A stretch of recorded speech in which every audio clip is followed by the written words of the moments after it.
Hi, and welcome to Alaskan in Thailand. Here on the beach this morning, Hue Hin, Thailand. Today I thought I'd talk about things you're going to need when you come to Asia. Honestly, it really ain't a lot, but there are a few important things you got to get done. Sorry, I'm sweating. I just got done running. It's still cooling down. But yeah, you're going to need a few things for certain. Number one is a fat bank account or a income coming in, like retirement money or some uh, in online business or something like that, or interest on your money in the stock market or something like that. You're going to need that for sure. And then of course your passport. A lot of you guys watching this haven't even gotten a passport yet, so instead, that makes it so you can't go. Even if you're never going to go, if I was you and I'm living in the States, I'd go ahead and get a passport, just so you have that little bit of freedom that, that lets you know that you can always get up and travel around the world, see different places if you're not happy where you are. That's something that I had to really work at. And where I was in Alaska, I had to fly into Anchorage, and that was expensive to do that. It cost me couple $1,000 probably. I I killed two birds with one stone. I had to renew my driver's license. That's another thing. If you want to do that, get your driver's license renewed up to the date right before you leave. That's something you need to do. Have Really, you're going to have to get a new driver's license anyway, but for an ID, when you do get, going back to the passport, when you do get get the passport ID with it. It's just an extra few bucks. I forget, $5 or $10, but you get a little card that's an ID card of your passport. And you keep that in your wallet. And that's what I do. And instead of carrying my passport around all the time, I just carry that little card in my wallet. Actually, it's my only ID right now, because my driver's license and motorbike. I had driver's license, motorcycle license, and a CDL, and they all got canceled because I couldn't get into town in time to renew them. So I literally lost all three of my licenses just because we didn't have a DMV where I lived, and it was 500 miles away, and it cost a lot of money to go there, and I just let it expire. I knew it was gone. I was tired of it. I was retiring anyway, so I let it go. But anyway, don't. If you can keep your license, bring it. It'll be good to have an extra ID, to prove things. Sometimes, you'll need it. And you can carry that too. And you can always get it changed into a driver's license from the country you're in too. Although a lot of them will make you take their test too sometimes. I don't know. But driving ain't my big concern, and it probably won't be yours. Well, I don't know. A lot of people do. They come over and they rent those motor scooters. So it'd be good to be legal, because if you're not, your insurance company, you have an accident on that or something, you're not going to be covered by your insurance. So you better have the license. Remember that when you rent these scooters, your insurance probably won't cover you. Travel insurance won't, unless you actually get it, pay for it ahead of time. Then it will. But if you didn't, it won't. Keep that in mind. So anyway, you got your bank account, you got your passport, you got your driver's license. Those are some things you're going to need. And then you're going to need to figure out where you're going to go, of course, where's your destination going to be, because then there'll be maybe some different things you're going to need there or not.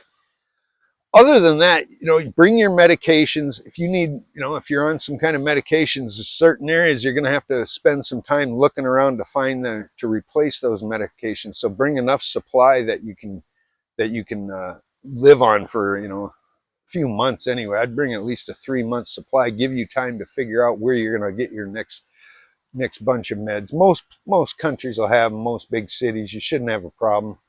But do have a supply of them just in case of shortages. Like in the Philippines, for example, they have a lot of shortages, out of stock on everything just about. So do consider that. Yeah, and then once you're ready to go, you want to have different forms of ways to get your money out. I have a Wise account and two bank accounts. I have a Western Union. I had the other one too. I forget what that one was. Remitly, I think I had. Get all these set up so that in case you get shut down from your bank, you can have access to your money. And it's quite common if you come over here and you don't tell your banks that you're here, they're going to see you stick your credit card, your credit card in from foreign country like Thailand or Vietnam or anywhere in any other country, and they're gonna stop. They're gonna challenge you. You're gonna need if you didn't tell them, they're gonna be blocked, or they're gonna send you a uh, challenge for a code, and you're gonna have to be able to answer that code. That brings me to another thing. You're gonna need a phone that you can answer those codes on. A lot of you are you ain't gonna be able to keep your same old phone number that you had. If you can, and it ain't gonna break the bank, and you're not pinching your pennies to have to worry about that monthly 50 or $100 a month or whatever it is. It'd be a good idea to keep that number if you could. If not, I got a magic app number magic app number and Magic Jack. So I can get a text and stuff from the US, and that one cost me $5 a month to have it on my cell phone. I can have it on free on I bought the connection and stuff on Amazon, but I can hook it up to a landline and call any country, or the ones in America anyway, without charge. But when it's on my phone, it does cost me minutes on when I do it on my regular cell phone. But I can get text for free. I've actually text the US, and for my $5 a month I have texting, and it answered my Google was able to send a passcode to that number, so it worked for me. But when they asked the passcode. When I signed in with that passcode, they noticed it was from Thailand, and then they asked me, okay, but now what's your Thailand number? And I had to fill in the Thailand number. I did have one, but it saved me. I don't know if they would accept it. They probably would have took my Thailand number too. I didn't know if they would, but they did accept that Magic app number, but then saw I was in Thailand and wanted to confirm it with a Thailand number. So just some things to consider. And I would when you decide to come, pack your bag, bring your birth certificate, any other medical information you need, any other very important paperwork that you might need, tax documentation if you're leaving for the next year and stuff. Do what you can there, get everything done there, because remember, you just can't run home. Of course, some of you will have family and stuff at home. They can help out with anything pretty much, and that'll be a blessing when you really need something shipped over or something, or if you need a credit card or money or something like that, get locked out of your account or something. The family will be really, really handy to have, and keep in touch with those, and those back there can really, really help you out at times if you're stuck in something. So that's one thing. And the actual leaving, really just keep it simple. The things you actually need, like I say, once you bring your cash, your birth certificate, your license, your money, very important, any paperwork, tax documentation that you may need for your upcoming taxes. If you have to file the next year or something, you got to bring all that, because you can't go back and get it, like I said. And then all you need is your backpack and your wallet. Like I say, the 2 or 3 forms of ways to get your money is very, very important. It's quite common to get locked out of your bank overseas. I hear from it. I've had it myself. They'll challenge me. They lock me out. They locked me out of my Amazon account when I was over here too. They saw I was in Thailand. Nope, ain't getting in. I was stuck my whole month of being here, or the Philippines. Every time I did, I could never manage my Amazon account. I could now. I figured it out, but then I couldn't with my number. When I got over there, I realized I couldn't. As long as I didn't mess with anything, I could still get in. But if I tried to do something, it would lock me out. So anyway, those are just a few things I can think of the top of your head. Bring your bag, your cash, and a good sense of humor, and that's about all you really need. Couple of pair of clean underwear, a couple of shorts, a couple of shirts. Don't pack like you're leaving, bringing everything with you, because you ain't gonna need any of that junk. Just leave it at home first. Give it away if you have to. Give it to somebody that can use it, because you bring it here, I guarantee you're not going to use it. You bring all those jeans, you're never going to wear them. No way. You won't wear pants here hardly at all. Maybe once to go to immigration, or once, and that'll be too much. It'll be too hot. You won't like it at all. Well, okay. I just thought I'd give you an update on things you might be needing. I know a lot of you guys are getting ready to come over, getting prepared, trying to figure out what you're going to need and when you're going to need it.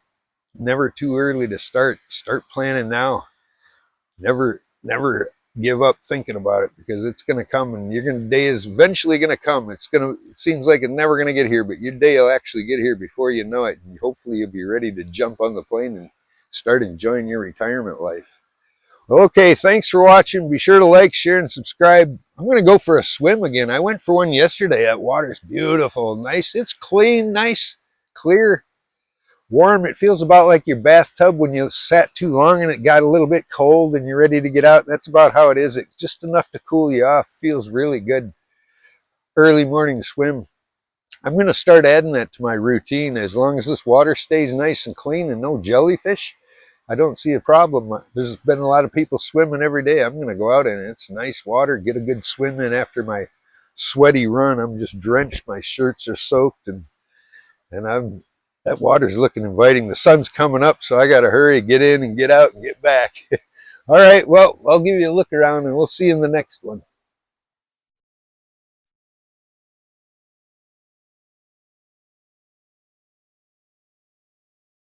Pretty slow.